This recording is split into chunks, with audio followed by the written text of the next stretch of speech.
Hi everyone, today we'll talk about glycolysis steps 6 to 10, which is also called the payoff phase, because in those steps we produce 4 molecules of ATP, which gives us a net total of 2 ATP because of the investment phase in which we used up 2 ATP. So, first thing first, let's talk about step 6. So, as we said, the product in step 5 were G3P, so they are our reactant here. For the sake of this video, I'll only react one of the molecule, but every product here, you can assume that there's 2 of them, because obviously there's 2 G3P, there's 2 molecules of G3P that does this reaction, so everything is doubled. But in those equations up top, they have the right stoichiometry, so you can also use that to help you. All right, so for step 6, we have an oxidation reduction reaction with also with phosphorylation towards the end. So we have G3P here being oxidized into eventually 1,3-BPG, and then the NAD plus here is being reduced into NADH. So this is basically what's happening. So let's start. So the stepwise mechanism for this step is we have a cysteine with its R group, which is an S and an H, or just for the sake of this video, there's a sulfur here. So this bond of the sulfur attacks the carbon here of the carbonyl group, and the pi bond rolls up, giving us this intermediate here. And then with our S being attached, and all, we have the NAD plus molecule here that deprotonates this part of the molecule here, which allows the reformation of the carbon-oxygen double bond. So now we have reduced our NADH, and then we have a phosphate group floating around that is going to attack the carbon of the carbonyl group, which will then give us our final product of a phosphate group on the first carbon, phosphate group on the third carbon, which gives us 1,3-bisphosphoglycerate, and don't forget an NADH product as well. And we also have an extra H pluses here, and one of the reason is as you can see here, the whole bond is leaving, so it's an H minus that is leaving. And as we know, an hydrogen atom has usually 1 proton, right? But if it's negative, then it has 1 proton and 2 electrons. But for creating the bond, we only need those two, or that lone pair here. So we then have an H plus left after. So there's only 2 electrons that are used, so there's still a proton here in this H, so which means that we are left with an H plus ion, which is why this H plus ion is here. So this is the final product of step 6. Obviously it is doubled, as I said earlier, but let's move on to step 7. So step 7 here, we have our final product, which was 1,3-bisphosphoglycerate. And here in this case, it's going to be a group transfer. But now this is one of the steps where we are creating or obtaining ATP. So step 7, we are going to have 3-phosphoglycerate, and 2 ATP as our product. So it's very simple. The 1,3-bisphosphoglycerate gets, or the phosphate group gets attacked by an ADP, or the phosphate or the phosphate atom gets attacked by the ADP here. So this is one, the phosphate group, and AMP stands for adenosine monophosphate. So this is our molecule of ADP. It attacks the phosphate group. This bond rolls up, which creates a pentavalent intermediate. And then after that, 3-phosphoglycerate is going to act as the leaving group. So this bond is going to roll up on this oxygen, giving us a carboxylate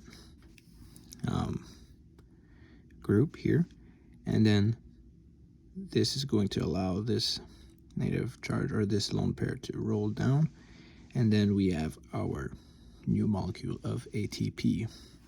So in this case, we then have 3-phosphoglycerate, glycerate with this ATE ending because of this carboxylate.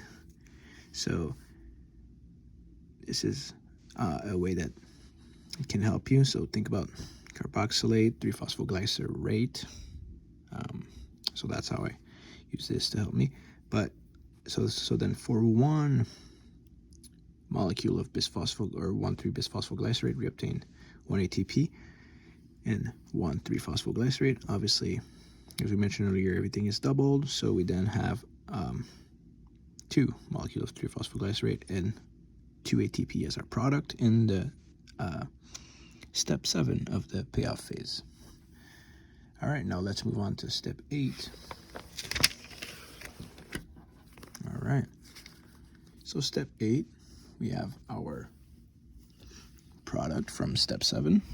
So we have 3-phosphoglycerate here. That is going to be group transferred and then isomerized. So first off, we have our OH group here that's going to attack histidine floating around in the molecule. So we're going to have an intermediate here.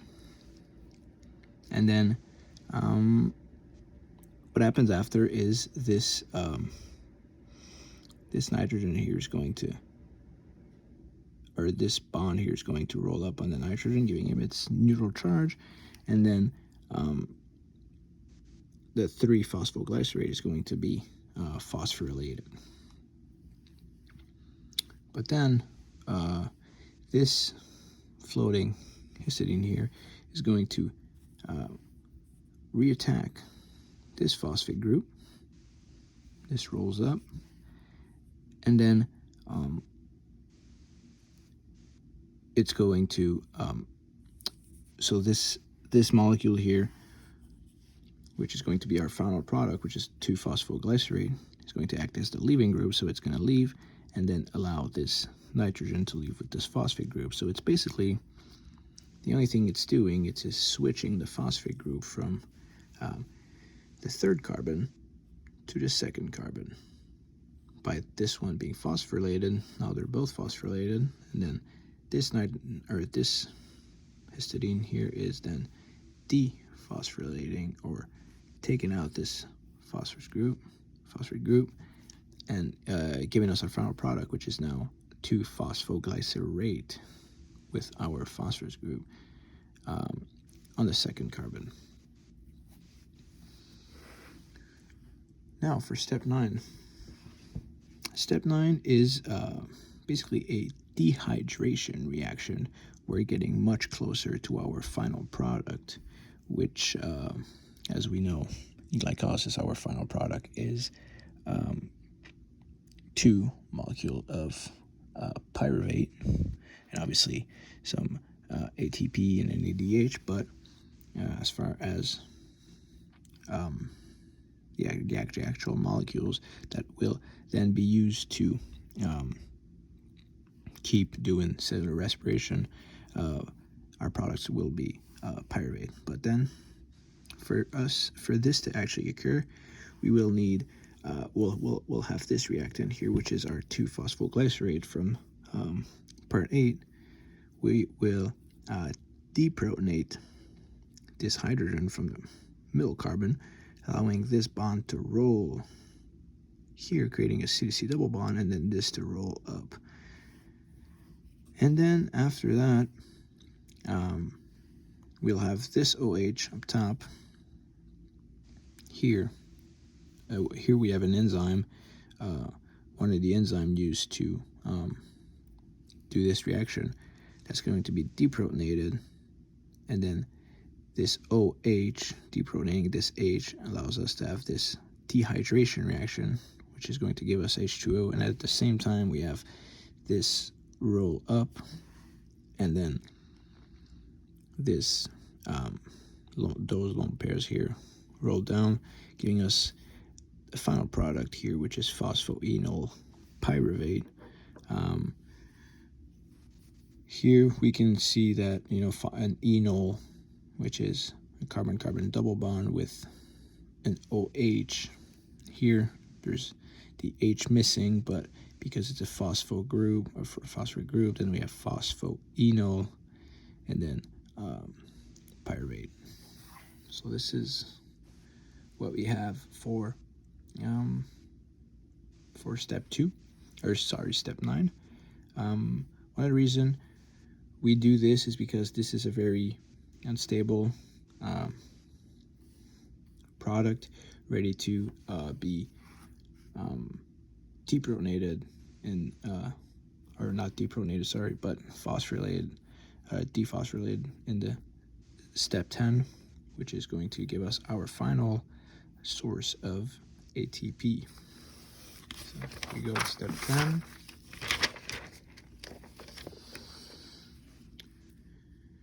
So step 10 is our, like I said, it's our last group transfer, as well as an isomerization, which is going to give us our ATP and our pyruvate products.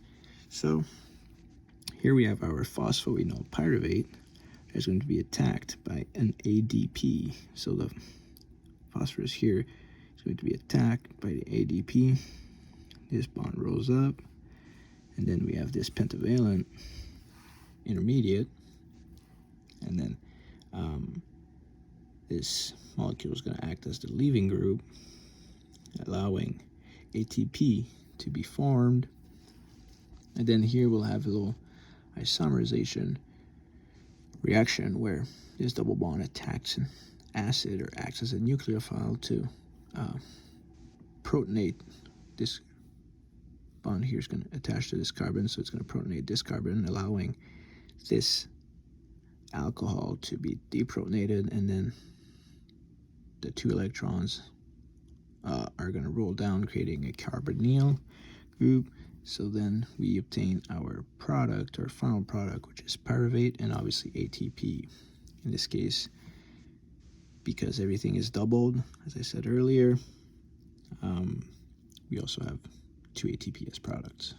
So in glycolysis 1 to 6, here as we can see, the net equation is we start with the 2G3P and 2NAD plus and 4ADP, right? So in step 7, as we saw earlier, in step 7 here with the ADPs and ATPs, and it's step 10, ADP and ATP here, those are reactant, and then we end up with the product, or the final product of glycolysis, which is going to be in big. There's some extra product as well, but the most important ones, 2 pyruvate, 2 NADH, and 4 ATP. So one thing to also remember, 4 ATP are produced, but in the investment phase, 2 ATP were used in steps 1 and 3. The payoff phase, 4 ATP were made in steps 7 and 10, which gives us an overall gain of 2 ATP per glucose molecule. So with that said, I hope this helped, and if you guys have any question, please just leave them in the comment. All right, thank you.